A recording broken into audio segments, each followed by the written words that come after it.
Can you get it? Yeah, you can go Narrate it back. for them so they know what it is. Now get the real boy. This is from Sam's first birthday party. We need a poo This is- feed. Bib for tearing into his first cake. And here he is today. Still with cake on his Move back. face. Actually, he showered for this. He was ready. He That's showered. good. It's solid. All right. Okay. For Sammy's time capsule, they spelled Sammy wrong. They did. Yeah, they spelled it with an IE. Samey. That's a price for me then. That's a Yankee spell, Sammy. Yeah. That would be the back. Peaches. Yeah, it is. Yeah, that's from her. Dear Sammy, we want you to know that we think you are a very special little boy with a sweet and gentle disposition. We hope you will grow up to be a good man, like your great-grandfather for whom you are named after. And we hope you will have a And we hope you will love and serve God like Samuel in the Bible. In Hebrew, your name is Shmuel. No, Shmuel. It means name of God. You have been blessed with a good name and parents and family who all love you very much. With love, Great Aunt Beulah, Great Uncle John Barker. Marcus. See, he paid back. He said their name wrong. Yeah. Oh, that was nice. Oh my gosh. It hurts. Just think what it was like as a baby and you couldn't tell him that it hurt.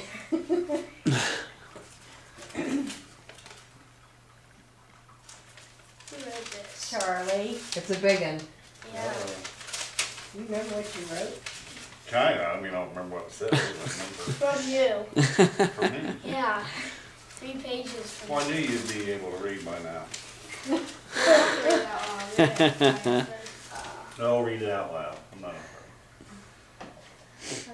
Why If don't you read can it read for mine. him? My Why don't leg. you read it for him, Charlie? I'll read it. Yeah, you read it. No, let's see if I can. Oh, Glasses.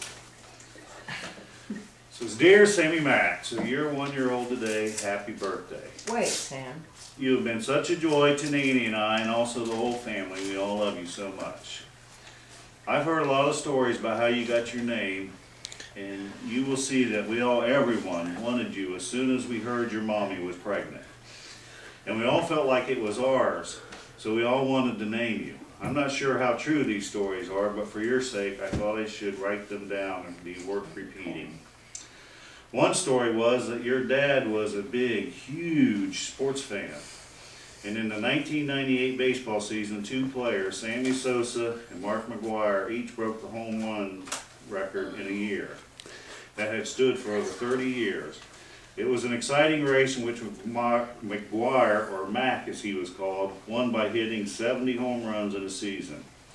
The next year, when you were born, they again led the league in home runs.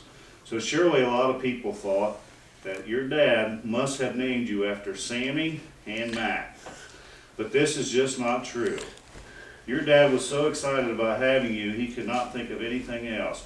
In fact, he wanted to see you so bad that when you were born in the hospital, that he forgot his car and ran all the way to the hospital and back, twice.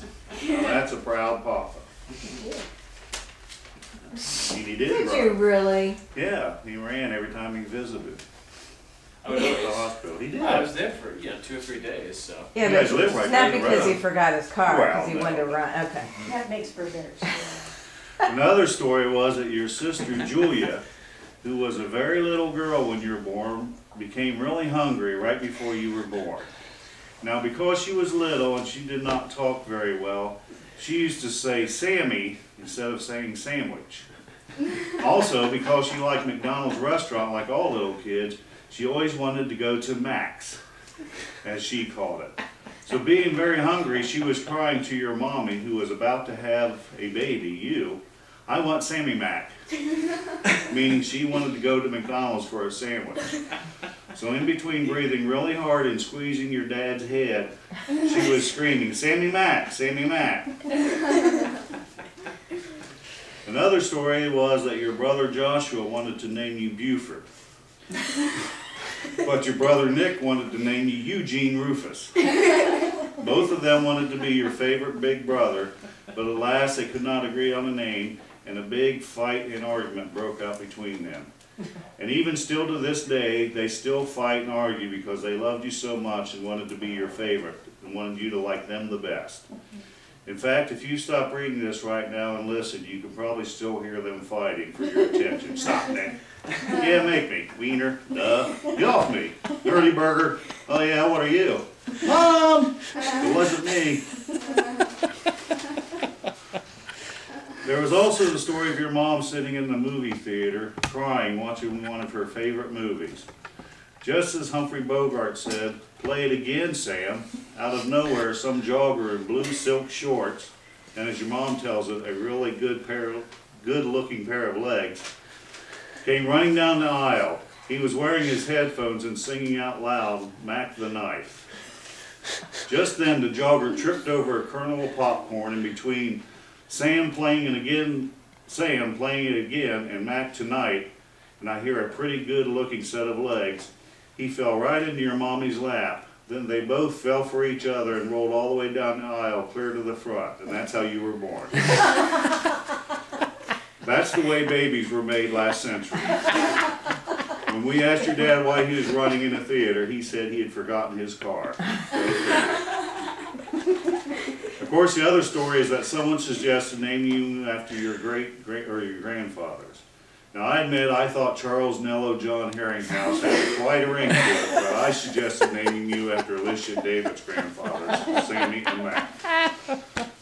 In Proverbs 22:1, the Bible says, "A good name is rather to be chosen than great riches, and loving favor more than silver and gold." So may you, my beloved Sammy Mac, you have both. A good name and all your loving favor. Our best wishes for you always. Love, Papa Charlie. Oh, that's an awesome story, Charlie. Quite the imagination. I know. Hold on, Sam.